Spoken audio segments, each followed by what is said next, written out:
আসসালামু আলাইকুম প্রিয় দর্শক, এই যে আপনারা দেখতে পারতেছেন এখানে একটা সোলার ফ্যান চলতেছে এবং নিচে আমার এই যে দেখতে পারতেছেন 10 ওয়াট দুইটা সোলার এলইডি বাল্ব, 10 ওয়াট দুইটা সোলার এলইডি বাল্ব, মোট 20 ওয়াট এখানে। এবং কি এখানে একটা সোলার ফ্যান চলতেছে, যদিও আরেকটা ফ্যানের সিস্টেম করা আছে, এখানে দুইটা ফ্যান চলবে আর কি। তো ব্যাটারিটা আপনাদেরকে দেখাই, এই যে ইউপিএসের 1290 এই মডেলের ব্যাটারি, এবং এটা হচ্ছে আপনার চার্জ কন্ট্রোলার, এটা battery charge controller.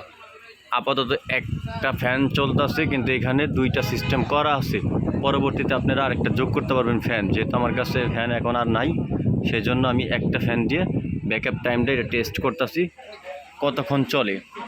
Full charge দিয়েছিলাম আমি, দেওয়ার পর এখন দেখতেছি কতক্ষণ চলে। এই আমার ফ্যান এবং কি এই আমার এলইডি লাইট।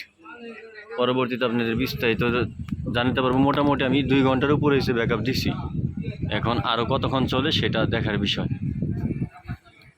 তো ভিডিওটা যদি ভালো লাগে অবশ্যই আমার চ্যানেলটা সাবস্ক্রাইব করবেন। এবং এই ধরনের পণ্য কত টাকা খরচ হইতে পারে আমি ব্যাকআপ সম্পূর্ণ হিসেব ক্যালকুলেশন করার পরে আপনাদেরকে একটা বিস্তারিত এটা নিয়ে একটা ভিডিও দিব। সেই ভিডিওর মধ্যে দেখাবো কত টাকা আপনাদের এটার পিছনে খরচ হয়।